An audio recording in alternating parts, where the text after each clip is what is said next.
Hello, my name is Artis Holcomb, and if you've ever had a sister smile in your face while stealing everything behind your back, then you might understand why I'm telling this now. My sister Venna, America's sweetheart in red heels, publicly humiliated me at a fashion event, called me a burden, a nobody. But that wasn't the worst part. She stole my design, presented it as hers, lied on camera, had me erased from the show lineup while the world applauded her. But then, something shifted. Someone saw what she didn't hide well enough. The truth. And when it surfaced, she had no words left. What happens when the one who's supposed to protect you is the one who burns you down? The rooftop shimmered with string lights, and laughter floated above the Savannah skyline. Everyone there smelled like confidence, designer cologne, dry champagne, and ambition. I stepped out of the elevator into all of it, wearing the only black cocktail dress I owned. It wasn't even mine. Celia had lent it to me with a wink and a, "Don't let her eat you alive tonight." But Venna was already feeding on applause. She stood near the marble bar in a scarlet dress so sharp it could cut through glass. Her laugh rang out every few seconds, each one louder than the last. I watched as photographers angled for her attention, as if she were the only woman in the building holding a legacy. I kept my hands wrapped around my clutch like it could protect me. Someone brushed past me and muttered, "Didn't know they let interns in tonight." I turned. It was Venna, full grin, eyes locked on mine, like she was just getting started. "Still playing dress-up, sis?" A few heads turned. I smiled tightly, said nothing. "She's always been more of a burden than a brand," she added loudly, glass raised high. The crowd chuckled, and just like that, I vanished again. It wasn't always like this. There was a time, years ago, when Venna and I used to share the same studio table. We'd sketch side by side, argue over fabric swatches, compete over who could spot trends first. But somewhere between our mother's funeral and Venna's first big contract, something shifted. Her spotlight widened. Mine evaporated. A few weeks back, she texted me casually, "Hey, can I borrow your studio key for the night? Need to grab a mannequin I left." I'd said yes without blinking. Of course I did. Sisters trust each other. I hadn't thought twice when I left the final draft of my Southern Showcase submission, half complete, ink not even dry, spread across my drafting table. I assumed, foolishly, that boundaries still existed between us. Later, I'd learn the truth. Savannah Design Council's backdoor security footage never lies. But I didn't know that yet. Not then. Tonight, all I knew was that my sister had an audience, and I had a bruised sense of worth. Venna clinked her glass, drawing the room's attention. "I'd like to say a few words," she declared, voice smooth as bourbon. "This event isn't just about fashion. It's about heritage, vision, and knowing when to let go of what no longer serves you." She turned her head, right at me. "Some people are born to shine. Others—" She tilted her glass toward the floor. "Keep the lights off." More laughter. I held my ground. My nails dug half-moons into my palm. I bit the inside of my cheek so hard I tasted blood. That was always her magic trick, using charm as a scalpel. No one intervened. Not the PR rep standing nearby, not the family friend who used to bring us peach cobbler on Sundays, not even Darian, her boyfriend, maybe fiancé, who once helped me through a panic attack backstage. They all just watched. I left before dessert. Savannah's night air was humid and quiet. The historic squares looked frozen in time, each street lamp humming like it remembered better versions of me. I walked until my feet ached, then wandered back to my studio. The second I opened the door, something felt off. The desk was slightly shifted, the pen holder too far to the left. One of my fabric bins wasn't sealed properly, nothing big, nothing broken. But I noticed. Because when people overlook you long enough, you learn to memorize the tiny things no one else sees. I stood in the middle of the room, heartbeat ticking louder than the city noise outside. I scanned my work table, my pinned sketches, the scrap pile in the corner. It all looked fine, but wrong. Mom used to say, "You don't need noise to be heard. Truth has its own volume."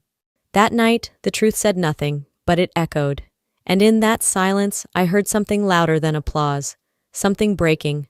Sleep never really came that night. I laid on the couch in my studio, fully dressed, shoes still on, staring at the ceiling fan as it hummed a slow rhythm. The shadows shifted with each spin, like they were trying to tell me something I hadn't yet caught. I hadn't touched my phone, hadn't touched my sketchpad. I just waited. For what? I didn't know. Maybe morning.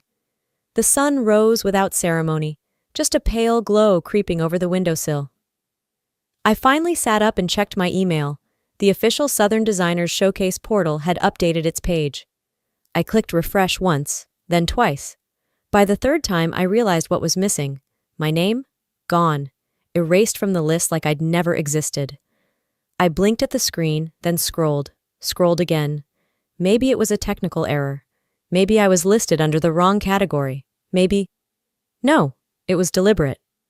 My phone nearly slipped out of my hands as I dialed the committee office. It rang twice before a young, overly calm voice answered. Southern Designers Showcase, this is Alana speaking. Hi, yes, this is Artis Holcomb. I was on the confirmed lineup for the showcase. I just checked the portal and my name isn't there anymore. Can you tell me what's going on? A pause. Then, there was a conflict of originality. A complaint was filed against your submission last night. Your registration's been placed on temporary suspension pending review. My chest tightened. Filed by who? I'm not authorized to disclose that. Thank you for your understanding. Click. I stared at my phone as if it might apologize. It didn't. It just sat there, cold and silent in my palm. I tried calling Celia next, my friend, my mentor, my last sliver of connection to the committee, straight to voicemail. I left a message, short and shaking. Please call me, something happened. Then I texted Darian. Do you know what Vena's doing? Did she say anything about my submission? No reply. The message stayed unread. For a while I just stood in the middle of the studio, surrounded by my own dreams. But they didn't feel like mine anymore. The room felt invaded, familiar but violated, like something had passed through and left behind an echo. Then came the knock.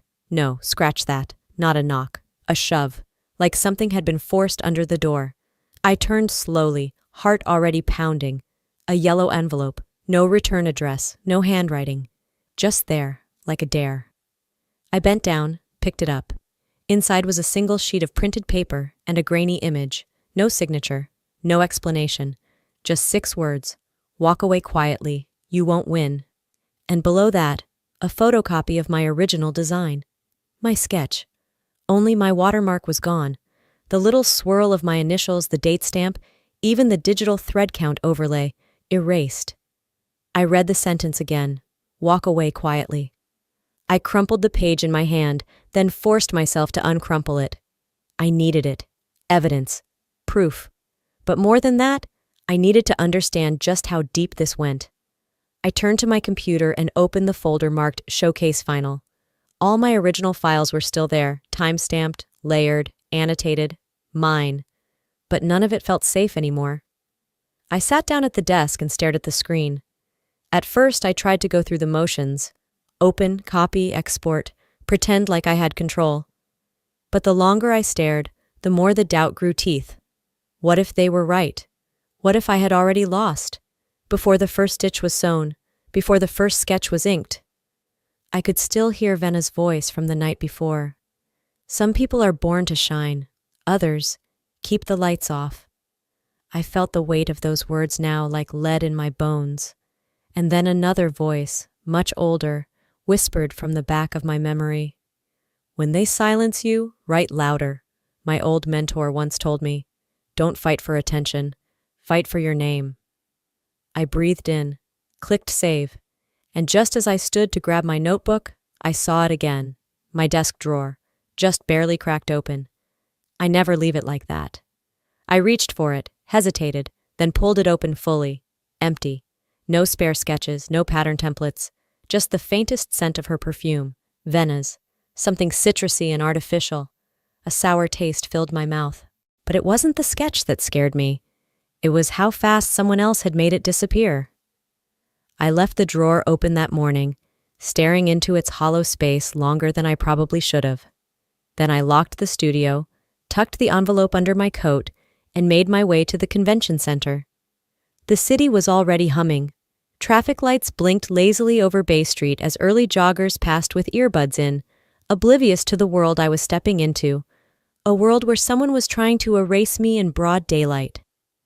I arrived 2 hours before the showcase doors opened. It wasn't for a main stage slot. Those had been stolen from me. But Celia, in her quiet way, had whispered to someone who whispered to someone else, and now I had a table at the Emerging Creators Side Gallery, a half-lit hallway near the loading dock. Glamorous? No. But it was space, and right now, space was survival. My assistant, Myra, met me near the garment check-in, her face pale. She leaned in. Artis. Someone from Vena's team was poking around here earlier. Said they were double-checking press tags, but... Her voice trailed off. I nodded, jaw tight. Did they touch anything? I don't know, but the mood changed after they left. You should check the dress. I rushed to the rack. There it was, my prototype gown. Soft dove gray silk, asymmetrical neckline, hand-beaded seams, and a tear. A long, deliberate, almost surgical slice across the back hem. Not frayed, not accidental. Sabotage.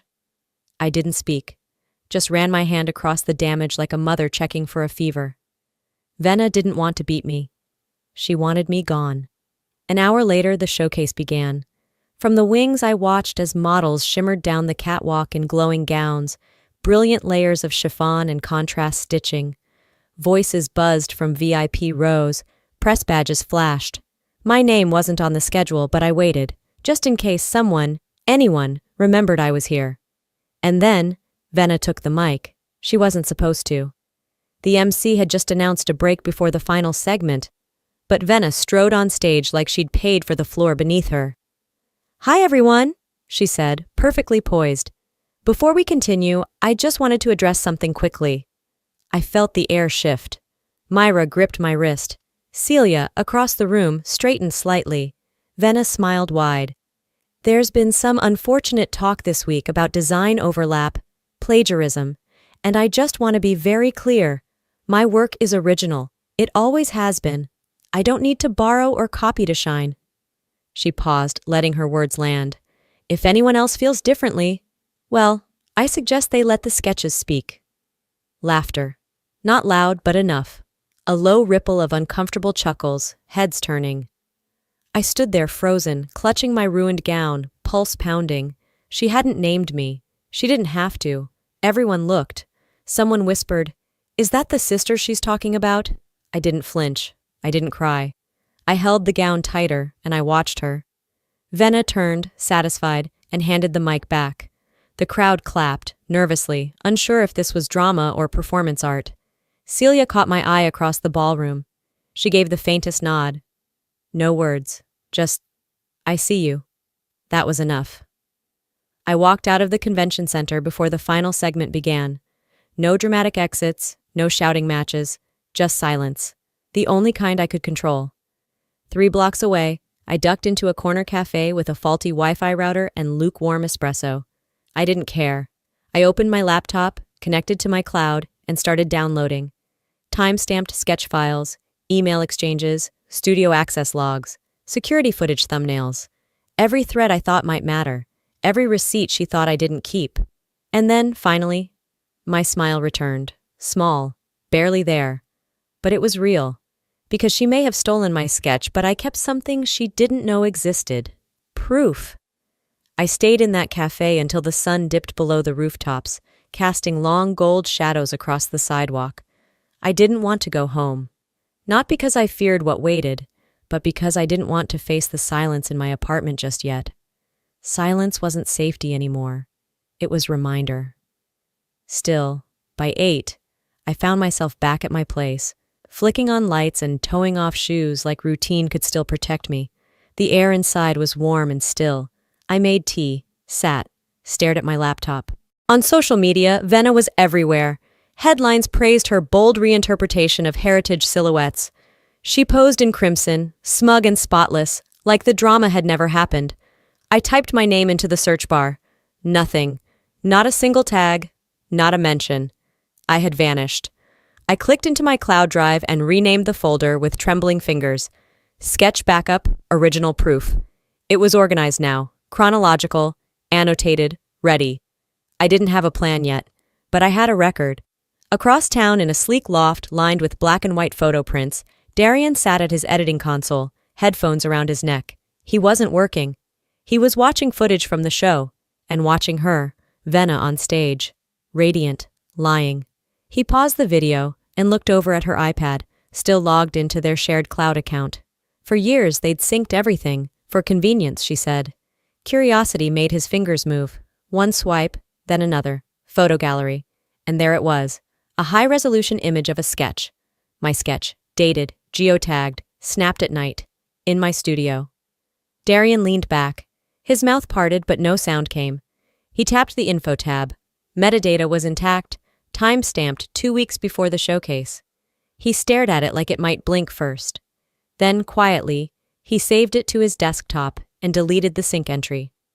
He closed her iPad without a word. I was brushing my teeth when I heard the ping. At first I ignored it. Then I saw the subject line.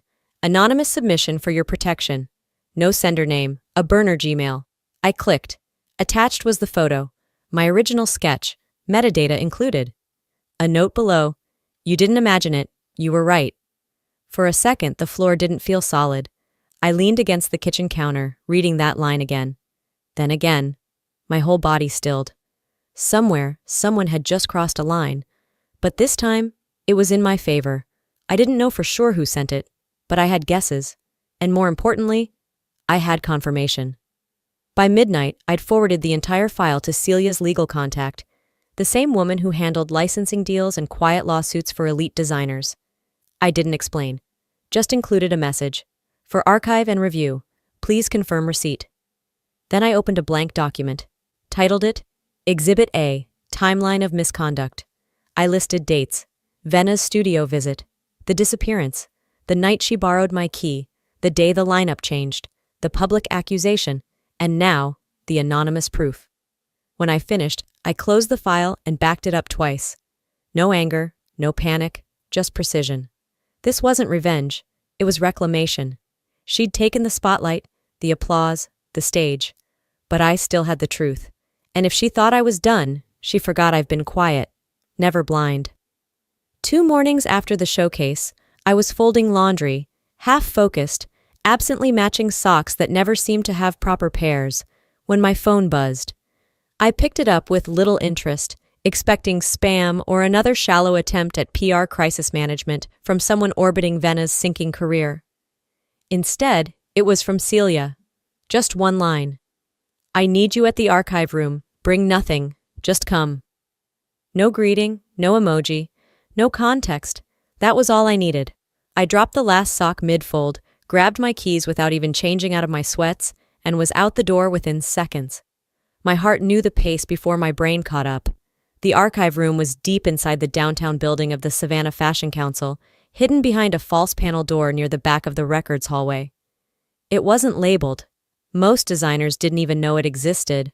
Only senior council members, people like Celia, who had been in this industry long enough to know where real secrets were kept and who they needed to be protected from. She was already there when I arrived. She didn't say hello, didn't offer a seat. She just turned slightly toward me and said, "This isn't about protecting you anymore." Her voice was firm. "It's about correcting the record." She tapped a key on the control panel, and the widescreen monitor in front of her lit up. A still frame was paused mid-motion, time-stamped, 12 days before the showcase. My stomach curled. I knew what was coming. She pressed play. The grainy footage sprang to life. A figure appeared in the dim hallway. Familiar. Too familiar. The camera angle, high and silent, caught the way she moved, confident, unhurried, like she belonged there. She didn't hesitate, didn't glance around. Venna. She was dressed in black, hair tied back in a tight bun. No bag, no assistant, just her and her phone. She walked up to the studio door, my studio door, entered with a swipe of a keycard, and paused at my work table. Then, with the ease of someone who had done this before, she raised her phone and began to snap pictures. Not just glances, not inspiration shots, zoom-ins, close-ups, angles of specific details, the grain of a hemline sketch, the inked neckline curve, my initials, my hand. She took them all. She moved across the room methodically, capturing every angle of the final draft I'd been working on for weeks. the design I hadn't even shown to Celia yet, the design that I thought was safe in the one space that belonged to me. She backed out of the room 10 minutes later, expression unreadable. The video paused again, frame perfect, on her face as she turned to look directly at the camera. Not smiling, just blank, unbothered. Celia spoke quietly, like her voice didn't want to disrupt the wait in the room. She thought no one would check the backup servers. I stood completely still, every muscle in my body locked. That's it, I thought. Then I said it out loud. That's it. Celia turned to me and nodded. It's more than enough. That same afternoon, Celia called for a closed-door session with the Council Board under Article 7, Ethics and Originality Review. It wasn't common, it wasn't encouraged, but it was allowed, when a designer's integrity was in question with direct evidence attached. There were no cameras, no press, just the board, Celia, and me. The board chair glanced at the folder Celia had submitted ahead of the meeting, lips pursed. "This is highly irregular," she said. Not accusatory, but cautious. Celia didn't flinch. "So is theft," she replied flatly. She turned the monitor to face the room and pressed play. Same footage, same silence. The room was still for a long time. Then came the small sounds. Gasps, someone whispering, "Oh my God!" Another hand slowly covering a mouth. The silence after was even heavier. Then Celia placed the printed evidence side by side. My original sketch with timestamp and metadata intact, and the version Venna submitted under her name. The resemblance wasn't vague. It was identical. The head of judging, a woman I had once interned for, who hadn't looked me in the eye since the showcase, adjusted her glasses and stared for a long time. Then she said, voice quiet but unshakable, "This isn't just misconduct. It's theft." I hadn't realized I was holding my breath until that moment. Celia turned to me. "Do you want to say anything?" I stood slowly. My hands were steady even though my pulse pounded in my ears. "I don't want revenge," I said. My voice didn't waver. "I just want the space to build without being erased." No one spoke. I looked around once, not for approval, but for confirmation. I saw heads lowered, backs straightened, notes scribbled. That was enough. I gathered the evidence, the proof of my name, my line work, my signature, and walked out of the room. No one followed. No one clapped. The only sound was my own footsteps on the polished floor and the soft click of the door behind me. I didn't see Venna there. Of course I didn't. Cowards never stay for the verdict. And she didn't need to be there. Because that moment, it wasn't about her anymore. It was about me. About reclaiming the part of myself I had been taught to shrink. About finally understanding that I didn't need applause to matter. I didn't need headlines or hashtags. I needed the truth, and I had it. And in a world obsessed with noise, I had found something better. Clarity. They say silence is weakness, that if you're not screaming, you're losing. But that day, I proved them wrong. Because the difference between silence and weakness, I just showed them all. By the time I woke the next morning, Venna had already scheduled her damage control. I saw the headline while pouring coffee. Designer Grimaldi breaks silence. Exclusive breakfast briefing. The image showed her arriving at a boutique hotel in downtown Savannah, flanked by 2 assistants and wearing beige, her version of humility. A stylist's idea of sincerity. I pulled my robe tighter, sat at the kitchen island, and turned on the local news stream. Venna stood at the podium in front of a gold-trimmed breakfast spread. Croissants, crystal pitchers of grapefruit juice. The whole thing looked staged, manufactured. Her voice trembled just enough to sound unrehearsed. "I've always celebrated creativity, including within my own family," she began. "But lately, things have been twisted. I never intended to overshadow anyone, especially my sister. I love her." That word, love, hit like static in my ears. Reporters stayed quiet at first, scribbling. Then a woman near the back raised her voice. "Miss Grimaldi, sources confirm your design's metadata match timestamps from your sister's original sketch files. Care to explain that?" Venna's face stayed still, lips slightly parted like a caught actress mid-scene. Another reporter followed up. "Is it true security footage places you at Miss Holcomb's studio late at night without her present?" Venna glanced to her assistant, then back to the room. "That footage was taken out of context. I was..." collecting something I left behind. One more voice chimed in, an older man with a local paper. Do you deny the Southern Designers Board is reviewing claims of fabrication under Article 7? She didn't answer that, because she couldn't. The clip ended, but the unraveling didn't. By lunch, the hashtag #Sketchgate had trended nationwide. The comments weren't kind. Imagine stealing from your own sister and still booking press brunches. If your talent's real, why steal? Designs fade, character lasts. Brands began pulling out fast. One by one, they posted statements on social media, some generic, others pointed. We believe in originality. Effective immediately, we are no longer affiliated with Miss Grimaldi. Our campaigns stand for integrity. We've removed all digital assets featuring Miss Grimaldi. By mid-afternoon, her photos vanished from fashion house websites. Event posters were updated. Scheduled interviews were postponed indefinitely. She wasn't canceled. She was erased. I watched it all unfold from the quiet of my living room. No cheering, just sipping cold coffee and letting the silence breathe. My phone buzzed. Celia. You didn't need to speak, the truth shouted. I replied with a single heart emoji, then opened my laptop again. This time, not for defense, for design. A new folder, a new concept, something raw, personal, called Quiet Forms.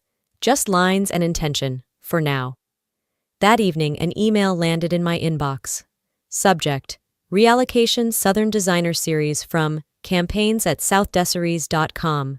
Dear Artis Holcomb, in light of confirmed authentication records, we've adjusted contributor credits across our seasonal campaign. Your original designs have been reinstated. Thank you for your patience, campaign director. Below it was a digital flyer with my sketch, my name, my watermark. I didn't cry. I didn't text anyone. I just leaned back and exhaled like I hadn't in weeks. Later that night, Venna posted something vague to her public account. When the knives come from your own blood, the cut hits marrow. The comments weren't buying it. Try blaming your own mirror. Nobody stabbed you, girl. You slipped on your own fake story. I didn't respond, never planned to, because I didn't take her down. She walked off the edge herself. A week passed. Savannah had shifted seasons behind my back. The late summer heat softened, and each morning smelled more like cedar and metal paint. I stood outside the storefront, my storefront, brushing the final coat of navy blue onto the wooden sign that would soon read, Artis Holcomb Studio. The lettering was clean, confident. I had measured it 4 times, just to be sure. A gust of wind lifted the edge of the drop cloth near the door. I reached for it, and heard a voice I hadn't planned on hearing again. You always did like your name in quiet places. I didn't turn. Not right away. I knew the sound of her voice, even without the usual layers of performance. This was Venna. No makeup, no camera flashes, no curated charm. Just her, in worn jeans and a pale cardigan that swallowed her frame. What are you doing here? I asked, still holding the paintbrush mid-air.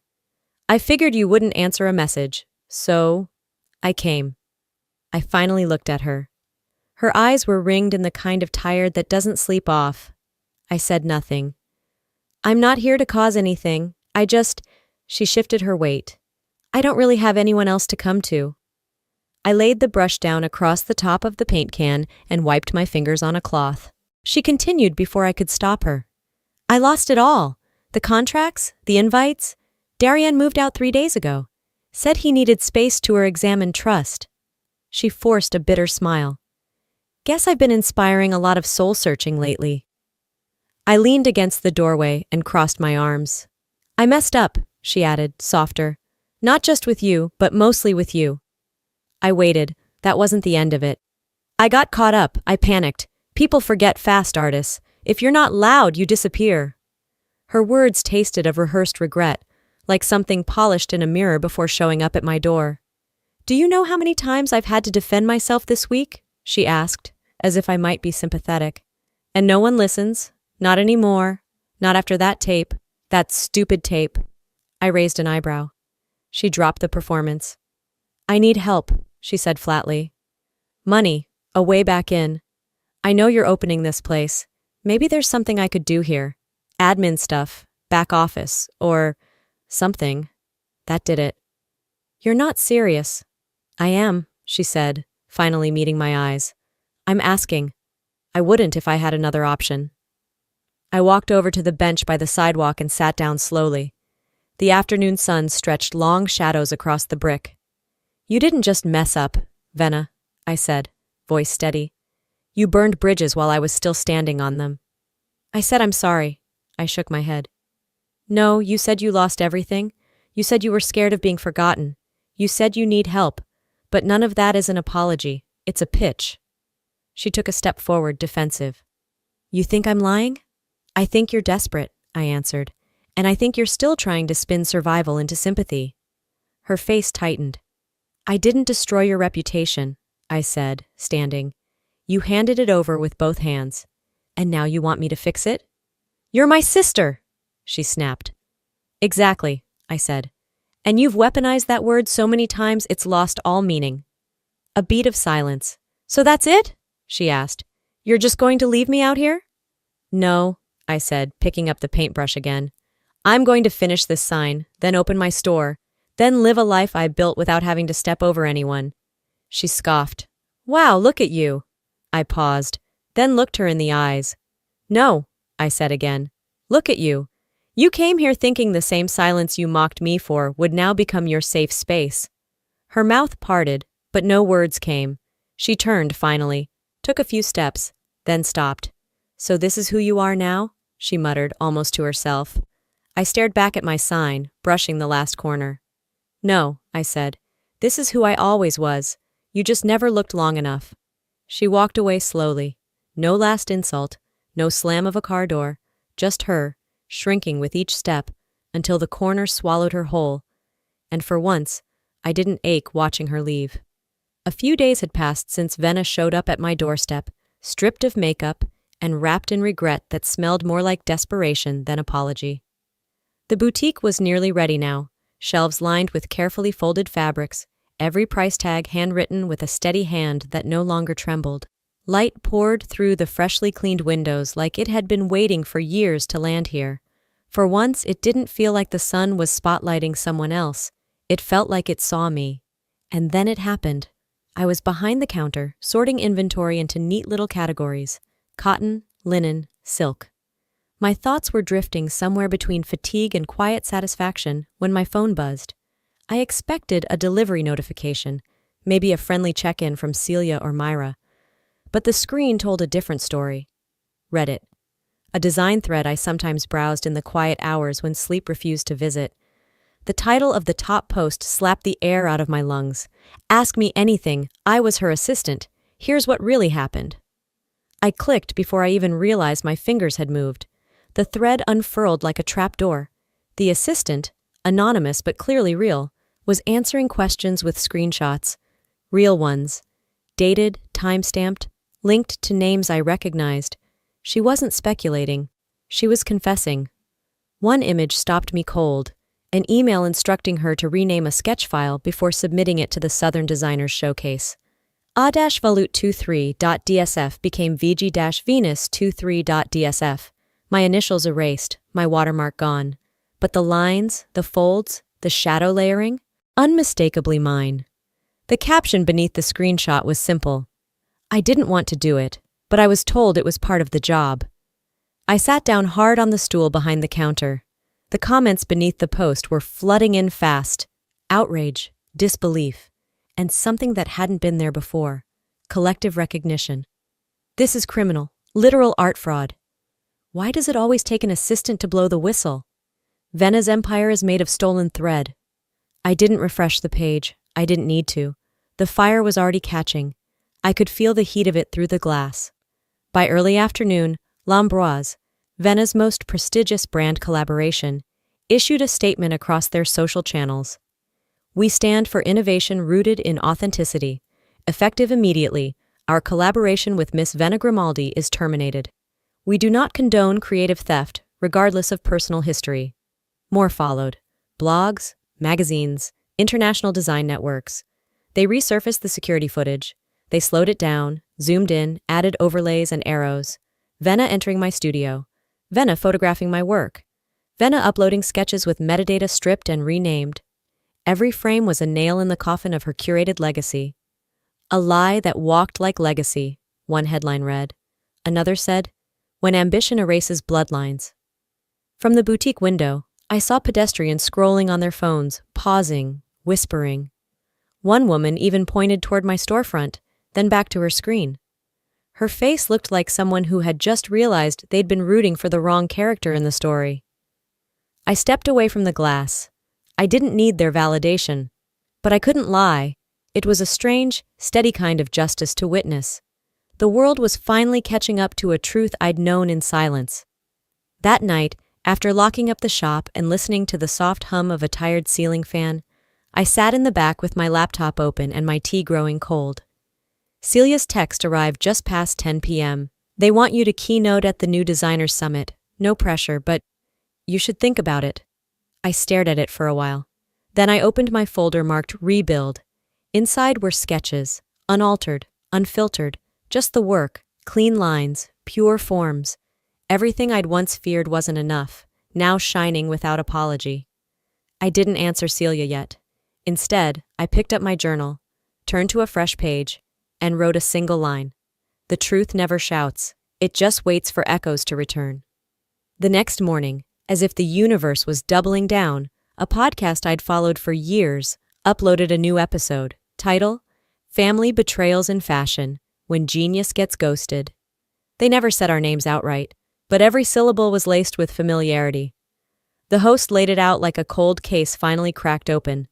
Voiceovers from old interviews, timeline comparisons, snippets from past campaigns that now felt like red flags no one had read in time. A guest speaker summed it up best. This wasn't just about style, it was about identity, about watching someone take your blueprint and pray no one noticed. But we did. I sat in my kitchen, phone screen dim, tea now ice cold. No grin, no bitterness, just peace. A kind of stillness that felt earned. Venna hadn't returned. Not to my door, not to the feeds. She was gone from the headlines, gone from the brand websites, gone from the calendar invites she used to post screenshots of. And I realized something.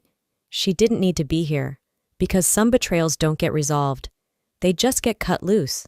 Like old thread, snipped, dropped, walked away from. And me? I wasn't angry, not anymore, because this was never about revenge. It was about being seen. And now, I finally was.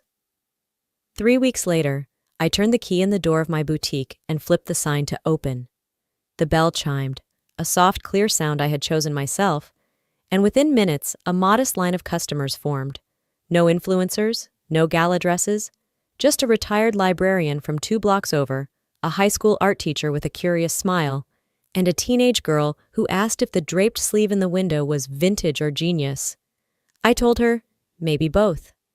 The first purchase was a simple linen wrap blouse, $42, paid in cash.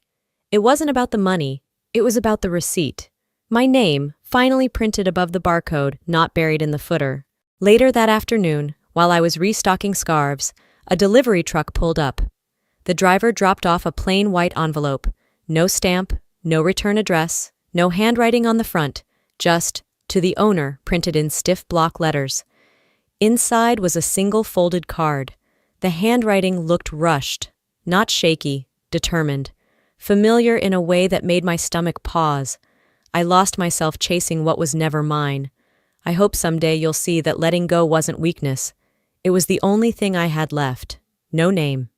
But I didn't need one. I tucked the card into the bottom drawer of my desk, beneath an old sketch pad and a packet of dried lavender I never used. I didn't cry. I didn't smile either. Some closures don't call for emotion, they ask for stillness. That night, I stayed late at the boutique. Not because I had to, but because I wanted to. Under one of the unused bolts of fabric in the corner, I found a small, yellowed envelope. I remembered tucking it there years ago, when I moved out of the family house. The handwriting on this one was unmistakable. My mother's. Inside was a letter written in long cursive lines. Sweetheart, you don't owe the world a performance. You don't need to scream to be heard. Just make things that last, and they will. The applause fades. What's left is what you build with your hands, and your hands have always known the truth. Love, Mom. I pressed the letter flat and slid it into a small silver frame. Set it near the register where customers could see. But not too easily. It was mine before it was theirs. The next morning, as I dusted the shelves, a woman came in with a curious expression. She looked at the framed letter, then the sketches on the wall. "Is this your first store?" she asked gently. I thought for a second. "It's not the first place I've worked," I said, "but it's the first place I've been seen." She nodded, smiling. "Well, I see you." I thanked her and the moment passed, but then I glanced out the boutique window and saw her. Venna, walking on the other side of the street, hair in a simple knot, no heels, no entourage, no phone in her hand. She paused at the corner, looked across toward me, but didn't step closer. She didn't wave, didn't smile, just nodded faintly, and kept walking. I didn't move, because this wasn't her chapter anymore. This was mine. And for the first time in a long time, the silence outside matched the calm inside. No crowds, no cameras, no chaos. Just the soft thud of my heart behind my ribs, steady as the rhythm of my own name written in block letters across the glass. Artis Holcomb, Originals. Some endings don't need applause, just a locked door and a light left on. I've come to understand something I wish I'd learned sooner. Silence isn't always weakness, and raising your voice doesn't have to mean shouting. Sometimes, the most powerful thing you can do is keep walking forward, steady, clear, and true, while the noise fades behind you. There were moments I wanted to vanish entirely, moments where I wanted to scream, to burn everything down the way she tried to burn me. But I didn't. I chose something harder. The long road, the honest one. The road that doesn't give you quick applause or instant vindication, but offers something more lasting. Peace. Not the kind that's quiet because it's afraid, but the kind that comes when you finally know who you are, and no one else gets to rewrite that. If you've ever felt small, pushed aside, overlooked, or betrayed by someone you trusted, please hear this. You are not small. Their shadow doesn't define you, and sometimes the only reason you feel dimmed is because you've been standing too close to someone who was never meant to block your light. So, now I want to ask you something. Have you ever been betrayed by someone in your family? Or maybe you've had to walk away quietly, even when it felt like the world didn't believe you, didn't see you? I want to hear your story. Because stories like ours, they matter. Your voice matters. If anything in this video hit home for you, leave a 1 in the comments. Or tell me where you're watching from. And if it didn't quite connect, tell me that too. What would you have done in my place? This space is for real stories, real voices, and quiet truths spoken out loud. So if you want more stories like this, ones that linger after the screen fades to black, subscribe, turn on notifications, and stay with us. Thank you for listening. Stay true, stay steady, and stay standing.